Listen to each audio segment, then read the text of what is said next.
Well, another beautiful day out here in the Southwest.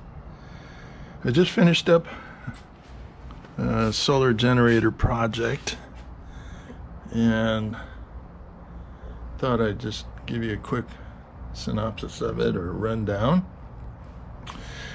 I've seen a lot of these portable generators being built on YouTube. Usually they're using the Milwaukee stack out boxes,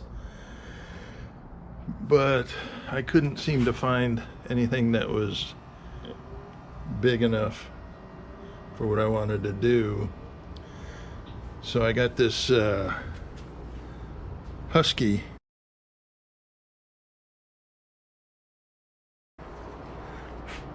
box from Home Depot. It is their 25-gallon tool tote, or it's on wheels.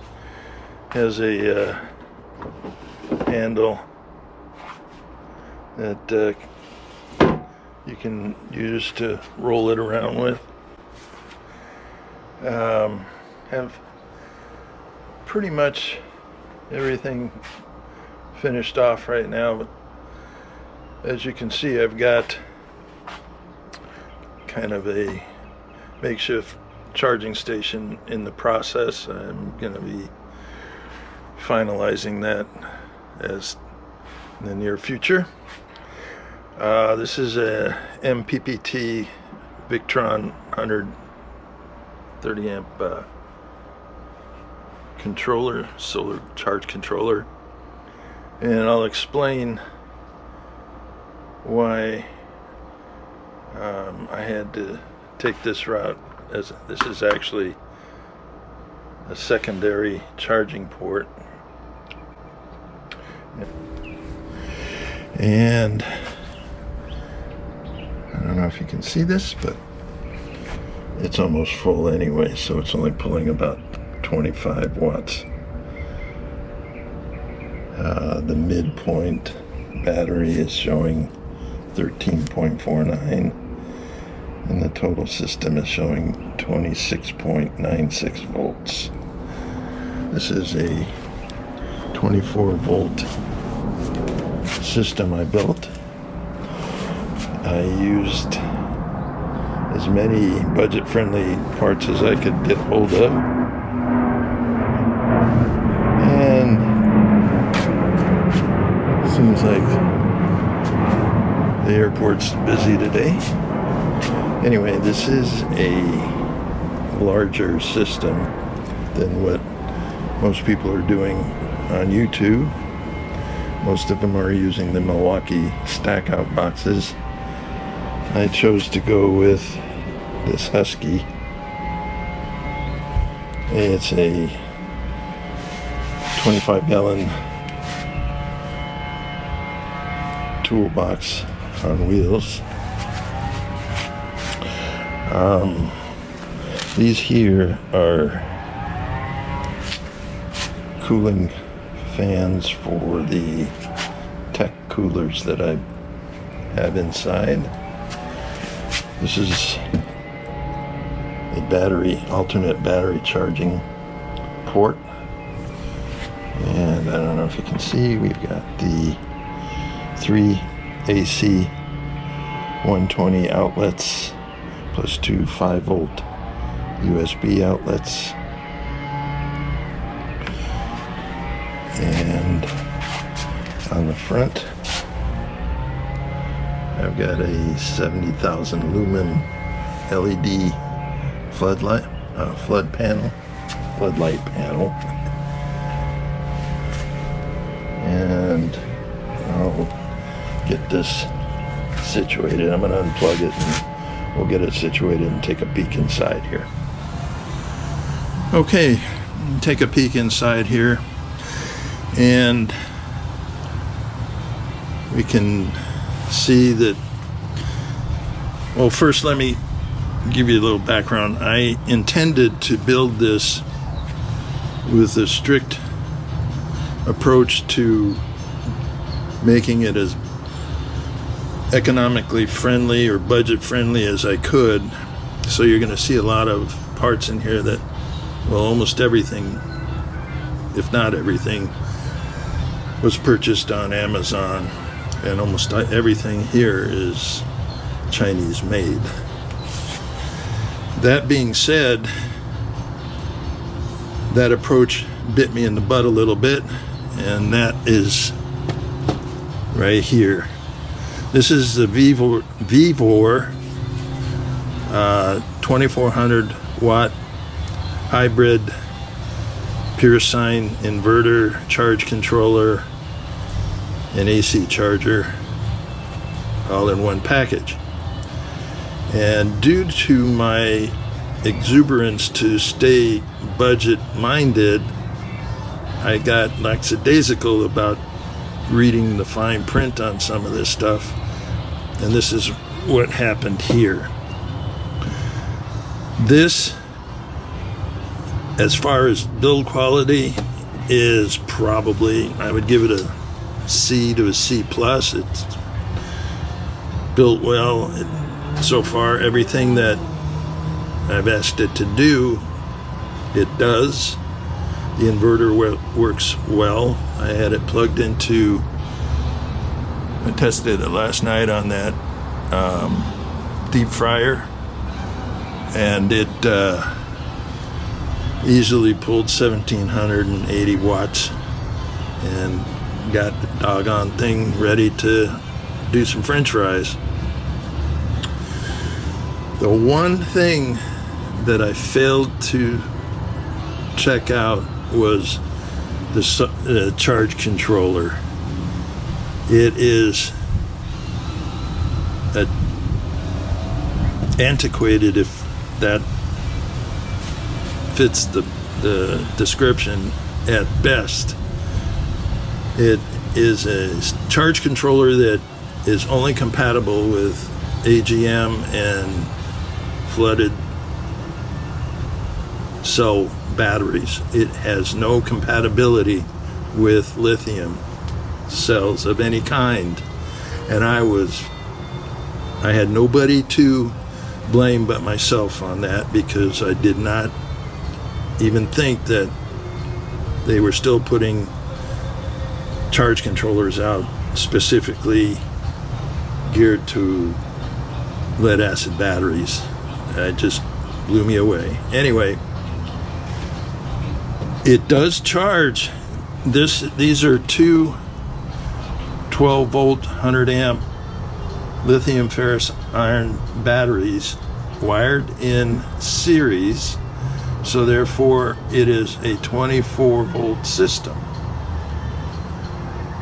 Now, this charge controller will charge it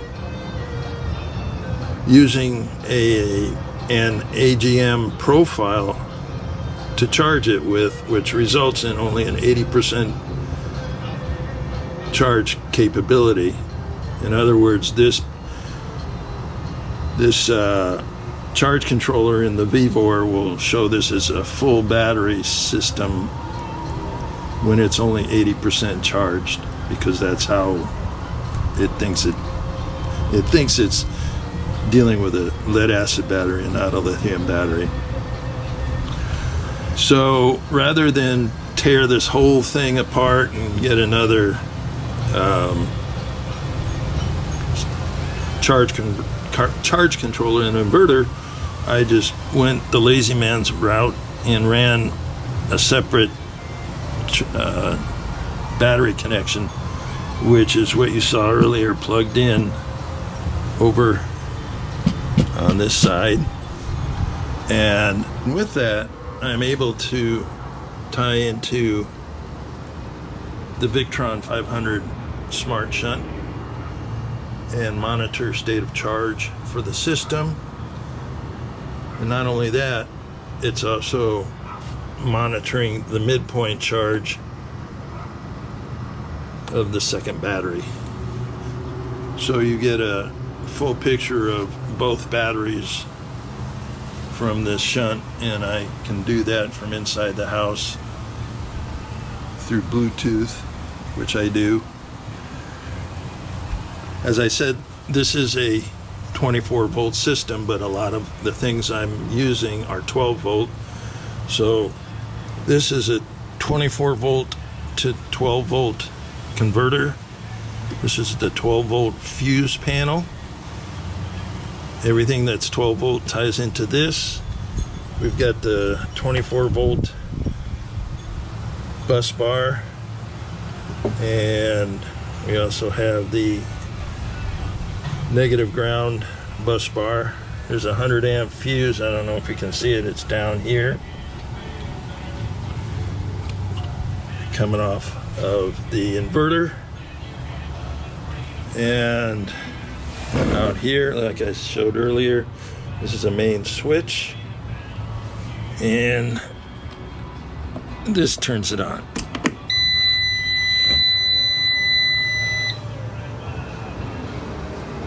Like I mentioned earlier, also, this was an experimental journey.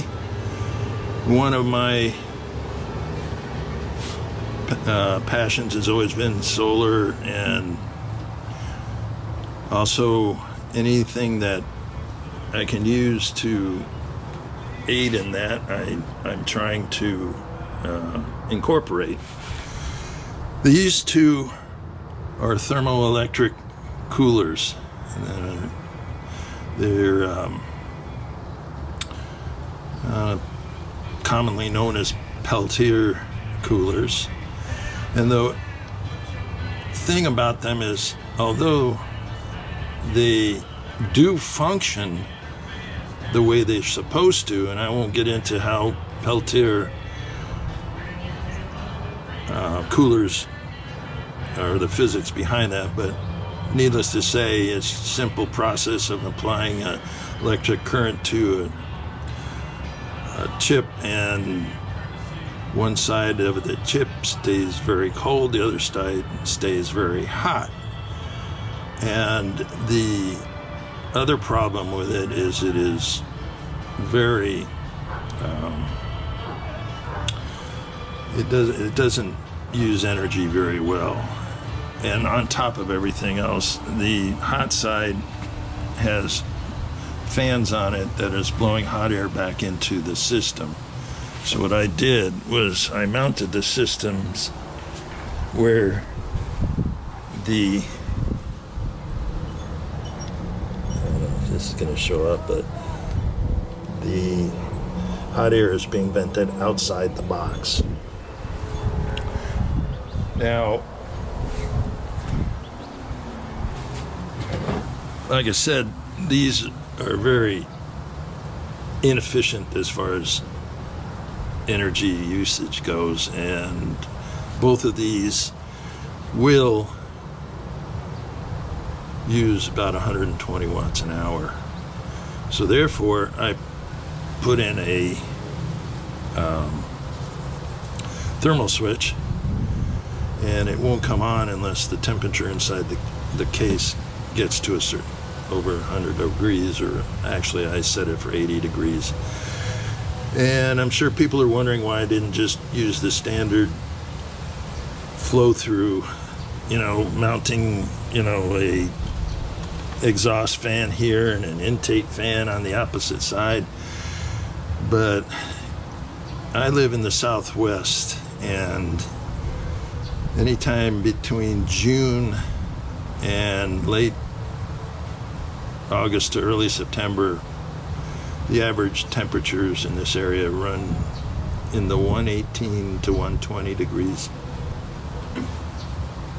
And even at night, at 1 o'clock in the morning, when I'm trying to do some filming outside, it's not uncommon to be seeing temperatures at 109, 110 at 1 in the morning. So it has little advantage to be pumping 120 degree air through a black box. So I decided to give this a try, and so far I'm undecided. We're going to see how it works out. I just got this thing finished up wiring.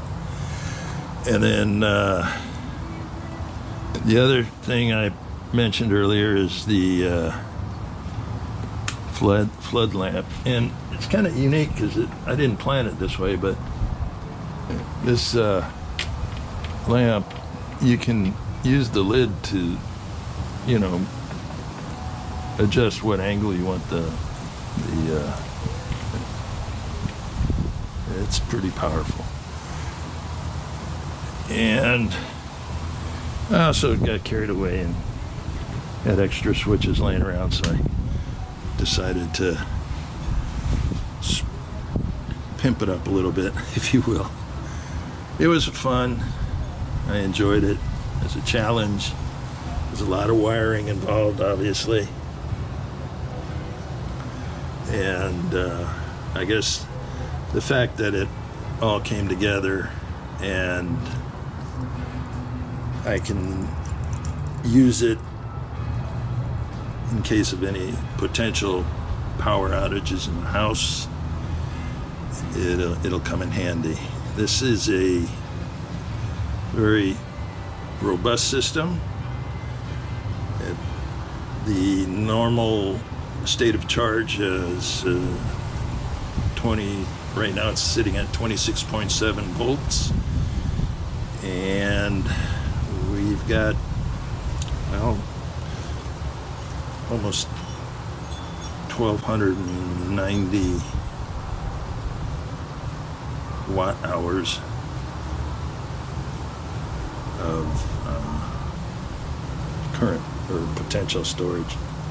Anyway, I thought I'd show everybody. Oh, this is a breaker for cutting off the input to the solar panels so that you can disconnect them if the battery isn't connected to the system. You don't want to damage some of your electronics in the charge controller. Anyway, I'm sorry if this took too long, but it was definitely a lot of fun. This is Desert Gold. Have fun, be safe.